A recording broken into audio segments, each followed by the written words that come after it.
सालार के लिए 4 बुरी खबरें। पाकिस्तान का सबसे मशहूर ड्रामा गफ्फारा की ये जो अगली एपिसोड है ये बहुत ही इंटरेस्टिंग है, क्योंकि इस एपिसोड के अंदर ऐसे सीन्स होने जा रहे हैं जो आपको बड़ा एंटरटेन करेंगे। आपको लगेगा कि अब सालार की बस बोलती ही बंद हो जाएगी, लेकिन सालार भी कुछ अलग ही तरह का लड़का है। वो कभी भी हार नहीं मानता, वो हमेशा डट के खड़ा रहता है। आप उसकी मुखालफत करें, आप उसके साथ हैं या जो भी है, लेकिन एक बात कहनी पड़ेगी, माननी पड़ेगी कि वो जो भी फैसला कर लेता है उस पर डट के खड़ा रहता है, अपने उसूलों का वो पाबंद है। तो अब ये जो एपिसोड है सालार के लिए बिल्कुल भी अच्छी नहीं है। सालार के लिए एक ऐसी खबरें इस एपिसोड में आने लगी हैं कि वो तो बेहोश हो जाएगा, वो इतना ज़्यादा परेशान होगा, डिप्रेशन में चले जाएगा। वो कहेगा कि अब कोई मुझे इस चक्कर से निकाले, ये जिस पोजीशन में मैं आके फंस गया हूँ, अब कोई मेरी हेल्प करे और मुझे यहाँ से निकाले। लेकिन कौन उसकी हेल्प करेगा? कोई है ही नहीं।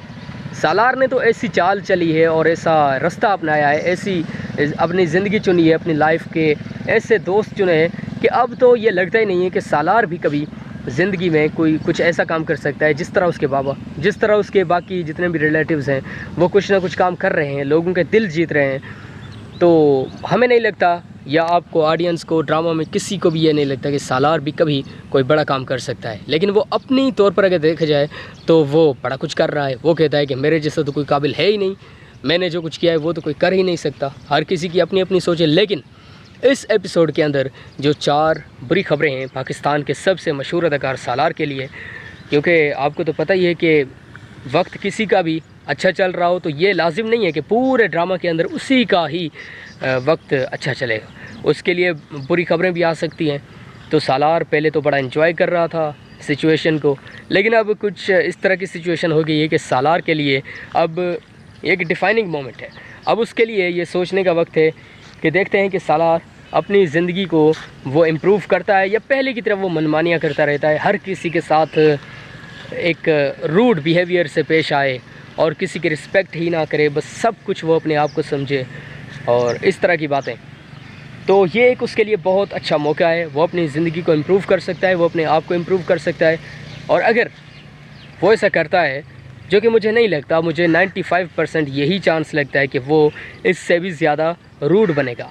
जितनी भी एपिसोड्स आएंगी, सालार का जो बिहेवियर है ये कभी भी इम्प्रूव नहीं होना है, मुझे ये लग रहा है।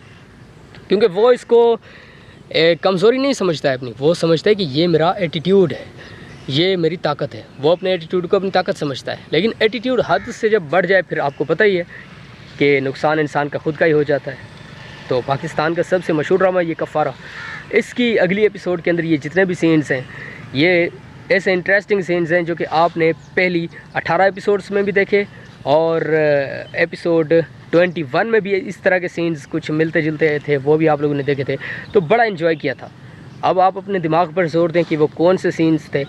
एक मैं भी आपको एक छोटी सी आपके दिमाग के लिए ये बात बता रहा हूँ, आपकी नॉलेज के लिए, कि एपिसोड 3 के अंदर भी और एपिसोड 9 के अंदर भी इस तरह के बिल्कुल इस तरह के सीन्स दिखाए गए थे आपको। लेकिन वो कैरेक्टर भी अलग थे और उनकी स्टोरी भी अलग थी, वो सीन्स भी अलग थे। हाँ, लेकिन स्टोरी अलग, वो क्या कहते हैं कि वो तकरीबन स्टोरी सेम थी, मैच करती है इसके साथ। तो हम ऐसा कह सकते हैं कि सीन्स को जो है वो कॉपी करने की मुकम्मल तौर पर कोशिश की गई है। लेकिन हर सीन बिल्कुल डिफरेंट होता है, हर स्टोरी, हर कैरेक्टर का एक अंदाज़ बिल्कुल डिफरेंट होता है। तो ये जो एपिसोड है इसका लोग बड़ी बेसब्री से इंतज़ार कर रहे हैं कि कब आएगी और हम देखेंगे, एंजॉय करेंगे, अपने मोबाइल फ़ोन में देखेंगे, टीवी पर देखेंगे और सबके साथ देखेंगे, मिल बैठ कर देखेंगे। तो बड़ी इंटरेस्टिंग एपिसोड है। अगर आप लोगों ने मेरे इस YouTube चैनल को सब्सक्राइब नहीं किया है तो सबसे पहले मेरे YouTube चैनल को कर दें सब्सक्राइब, और वीडियो को लाइक नहीं किया तो अभी से कर दें लाइक।